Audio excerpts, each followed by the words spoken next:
Assalamu alaikum wa rahmatullahi wa barakatuhu, dear brothers and sisters. Welcome back to another video. And today, before I start with a new topic, I would like to thank everyone who listens to my video and shares my videos. At the end of the day, may Allah subhanahu wa ta'ala accept it for all of us, inshallah, and bless us in here and hereafter.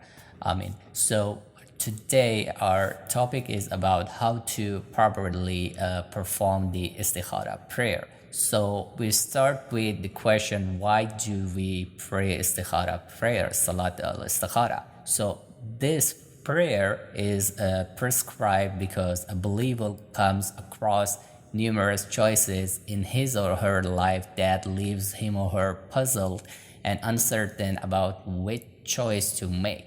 So this may lead him or her to be unable to make a decision due to fear of making the wrong choice. Therefore, the Prophet Muhammad ﷺ advised the believers to use this prayer as a form of seeking guidance from Allah on the matter.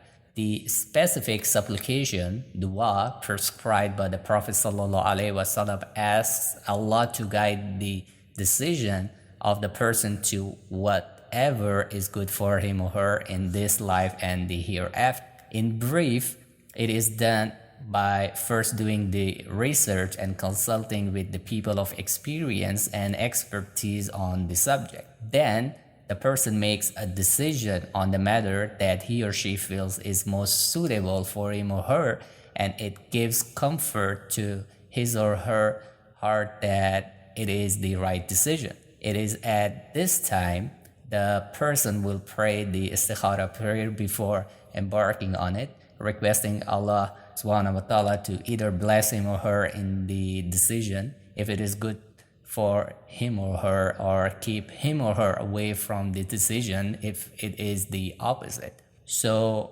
what is the meaning of the word istikhara?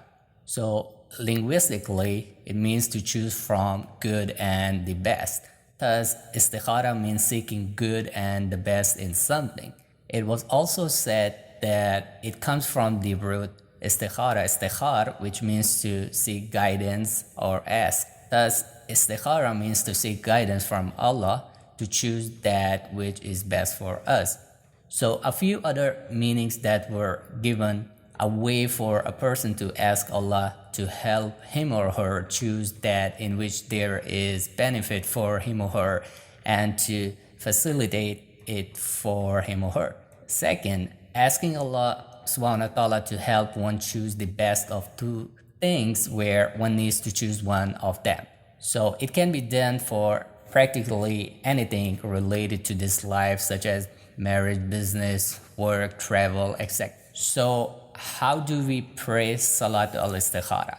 The Messenger of Allah ﷺ used to teach his companions to make istikhara in all things, just as he used to teach them chapters from the Quran. He ﷺ said, if any one of you is concerned about a decision, let him pray 2 units of non-obligatory prayer and then say, so we say this dua.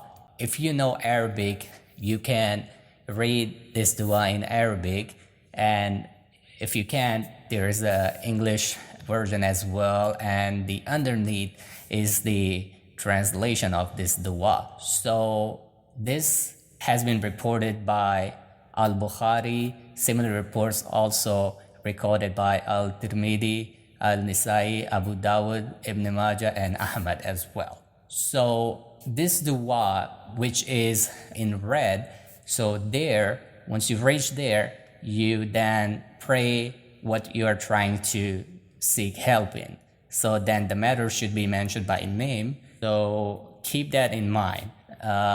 You can have a copy with you, or you can have it on your phone next to you while praying. So whichever is easy for you. And we learn the following things from this hadith. First, it is 2 units rakat. Second, it requires an intention. Third, it can only be done after an optional nafil prayer and not an obligatory fard one.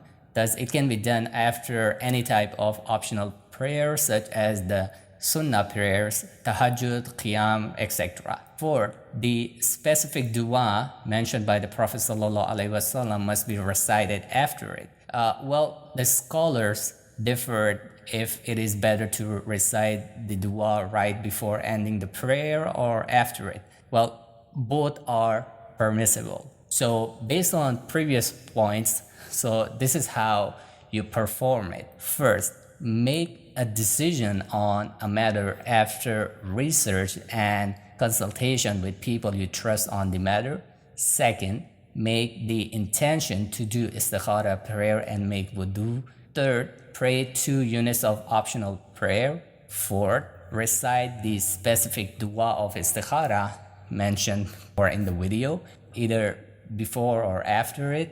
Both are permissible. Fifth, the person should state the matter at the designated point of the dua, which was in red. So some scholars were also okay with just having an intention only without saying it. So after praying the istikhara prayer, the person should go see what he or she made istikhara about, completely trusting in Allah subhanahu wa ta'ala, certain that either Allah subhanahu wa ta'ala will make the matter easy for him or her if it is in his or her benefit, or turn him or her away from it if it's the opposite. If he or she finds success and ease in the matter, then this may be a sign that it is in his or her benefit. As for visions, then these are not necessary.